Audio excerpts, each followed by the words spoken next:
ఏం చేస్తావు నువ్వు? 5 లక్షల రూపాయలు నేషనల్ కనీసం 5 లక్షల రూపాయలు పోస్ట్ ఆఫీస్లో నేషనల్ సేవింగ్స్ బాండ్ కింద వేశారమ్మా. మీకు ఈ డబ్బు 8-9 సంవత్సరాల తర్వాత 2 అంతలు వస్తాయి. ఇది దాచిపెట్టుకోండి. మీ అబ్బాయి చదువుకునే టైంకి చదువు అయిపోయే టైంకి పనికొస్తుంది.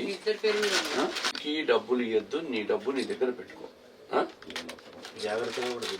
తాకట్టు పెట్టిన వాళ్ళ దగ్గర గిట్టాలంటే కూడా కాలేయ కమిటీ వాళ్ళు నీతో పాటు వస్తారు, వాళ్ళతో మాట్లాడతారు, ఏదున్నా వాళ్ళు చేస్తారు. ఓకే, నువ్వు ఆలయ కమిటీ వాళ్ళని నమ్ముకో, వాసారి నమ్ముకో, నీకోసం మాత్రమే పనిచేస్తావు. అర్థమైందా? చంద్రన్న కూడా ఉన్నారు, అర్థమైందా? ఆయన తెలుసు కదమ్మా. ఆయన తీసుకొని ఆ డబ్బు కట్టే చోట ఎక్కడో కొంచెం నెగోషియేట్ చేసి తగ్గించేసి ఆయన ఉన్నాడు, చంద్రశేఖర్ రెడ్డి ఉన్నాడు, చాలు కదా, ఆయన చూసుకుంటాడు.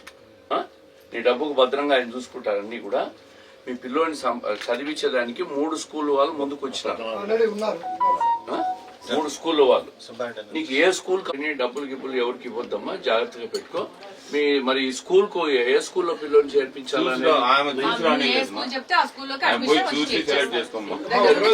కార్లో నేను తీసుకెళ్తాము 3 స్కూళ్లకు. మనస్ఫూర్తిగా ఏది నచ్చితే దీని వల్ల ఈ కార్యక్రమం దురదృష్టం జరగడం వల్ల కమిటీ వాళ్ళందరి మీద పోలీసులు కూడా కేసు పెట్టారమ్మా. అవన్నీ కూడా వాళ్ళకు కూడా ఇబ్బందులు ఉన్నాయి, అవన్నీ కూడా సాల్వ్ చేద్దాం. నీకు అన్ని రకాలుగా మనిషిని తీసుకురాలేం గాని మిగిలిన అన్ని రకాలుగా కూడా అండగా ఉంటాం. నీకు కూడా తొందరలో ఉద్యోగం కూడా ఇప్పిస్తాం, ఇక్కడ అవుట్ సోర్సింగ్ నువ్వు కూడా చేసుకుంటావు. ధైర్యంగా ఉండు. నీకు ఏ అవసరం వచ్చినా కూడా నన్నైనా ఆమెనైనా మమ్మల్ని ఎవరిని కాంటాక్ట్ చేయి, లేదంటే శంకరయ్యకి తెలుసు. ఆయన ఏదన్నా ఉంటే అవసరం ఉంటే అప్పుడప్పుడు అవసరం ఉంటే మా దగ్గరికి పంపించు. ఏ అవసరం వచ్చింది ఆమెకు పట్టా వచ్చేసింది కాబట్టి నీకు హౌసింగ్ లోన్ కూడా పెట్టుకోవచ్చమ్మా. ఏదైనా కట్టుకోవాలనుకుంటే కూడా ఆ రూల్స్ ప్రకారం ఏమొస్తుందో మా వాళ్ళ దగ్గర నుండి చేయిస్తారు, పేపర్ వర్క్ అంతా చేయిస్తారు, టెన్షన్ పడక.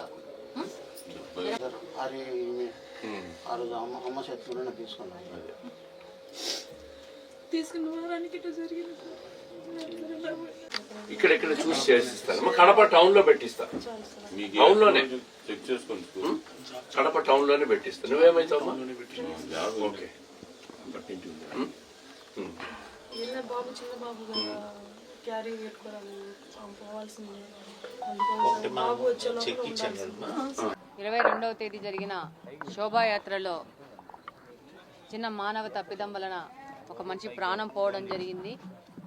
దానికి ఈ దురదృష్ట ఘటనకు ప్రతి ఒక్క శోభాయాత్రలో పాల్గొన్న హిందూ ప్రతి ఒక్కరూ దీని మీద బాధపడుతూ ఆ కుటుంబానికి అండగా ఉన్నారు. అలాగనే ఆ కుటుంబ బాధ్యత తీసుకోవడానికి ప్రతి ఒక్క హిందువు ముందుకొచ్చినారు. ఆ వ్యక్తిని కాపాడడానికి ఎంతగానో కృషి చేశాం, కానీ దాంట్లో సక్సెస్ కాలేకపోయినాము. కానీ ఆ కుటుంబానికి తోడుగా ఉండాలని ప్రతి ఒక్కరం కడప నియోజకవర్గంలో నిర్ణయించుకోవడం జరిగింది. అందులో భాగంగానే వాళ్ళకి ఆర్థిక సాయం కానీ, పిల్లాడికి చదువు కానీ, అలాగనే ఆ వ్యక్తి భార్యకి ఉద్యోగం కానీ ప్రతి ఒక్కటి శోభాయాత్రలో పాల్గొన్న ప్రతి ఒక్క హిందూ బాధ్యతగా తీసుకొని ముందుకెళ్తా ఉన్నాము. ఆ కుటుంబానికి అండగా ఉంటాము. అలాగనే ఈ ఘటన ఇక భవిష్యత్తులో పునరావృతం కాకుండా చేయవలసిన ప్రికాషన్స్ అన్ని తీసుకొని ముందుకెళ్తాము. పబ్లిక్ గ్యాదర్ అయ్యే చోట, ఏ ఒక్క ర్యాలీలలోనూ, ఏ ఒక్క ఉత్సవాలలోనూ కూడా పటాకులకు పర్మిషన్ ఇవ్వకుండా ఉండే విధంగా కలెక్టర్ గారిని, ఎస్పీ గారిని, ఫైర్ డిపార్ట్మెంట్ని అడుగుతున్నాము. అలాగనే వాళ్ళు కూడా ప్రజల సేఫ్టీ దృష్టిలో ఉంచుకొని భవిష్యత్తు కాలంలో ఈ యొక్క బాణాసంచా పేల్చడము ఇవన్నీ కడపలో బహిష్కరించే విధంగా రాబో కాలంలో ముందుకెళ్తాము. కడప నియోజకవర్గంలోని ప్రజల సేఫ్టీనే ఇంపార్టెంట్గా ముందుకెళ్తున్నాము. ఆ విధంగానే పనిచేస్తూ ఉన్నాము.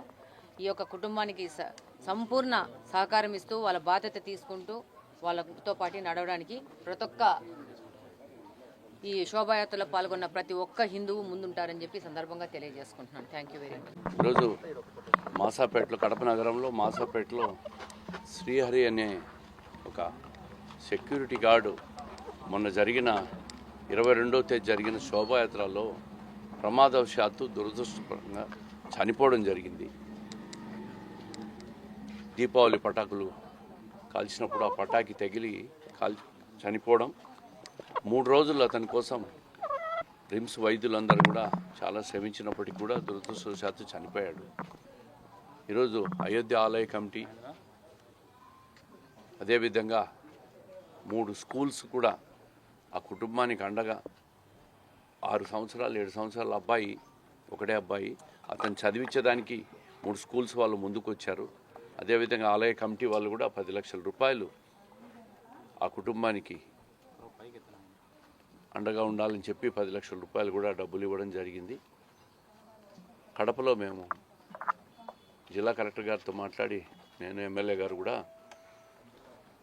ఏదైతే చనిపోయిన వ్యక్తి భార్యకు ఒక అవుట్సోర్సింగ్లో ఉద్యోగం ఇస్తామని కూడా భరోసా ఇచ్చాం, ధైర్యం ఇచ్చినాం.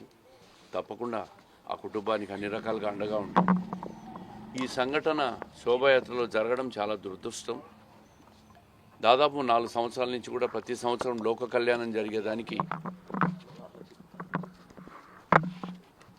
అందరి మంచి కోసం జరుగుతున్న శ్రీరాముని కళ్యాణం శోభాయాత్ర కార్యక్రమం. అటువంటి కార్యక్రమంలో ఈ వ్యక్తి చనిపోవడం అనేది చాలా బాధాకరం, చాలా దురదృష్టం కూడా. ఆ కుటుంబానికి అన్ని రకాలుగా కూడా అండగా ఉంటామని తెలియజేశాం. అదేవిధంగా కడప నగరంలో ప్రతి హిందువు కూడా ఆ కుటుంబానికి అండగా ఉండాలని కూడా పిలిపిస్తూ ఉంటాం. ఇటువంటి సంఘటనలు మరీ భవిష్యత్తులో పునరావృతం కాకుండా నగరంలో ఒక దీపావళి సందర్భంగా తప్పితే మిగతా సందర్భంలో టపాకులు ఎక్కడా కూడా వినియోగించకుండా పోలీసులు కూడా రిక్వెస్ట్ చేశాం.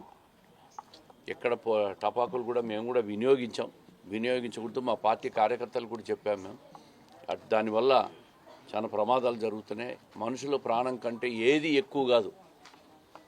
అందుకే టపాకులు కూడా నిషేధం చెప్పినాం.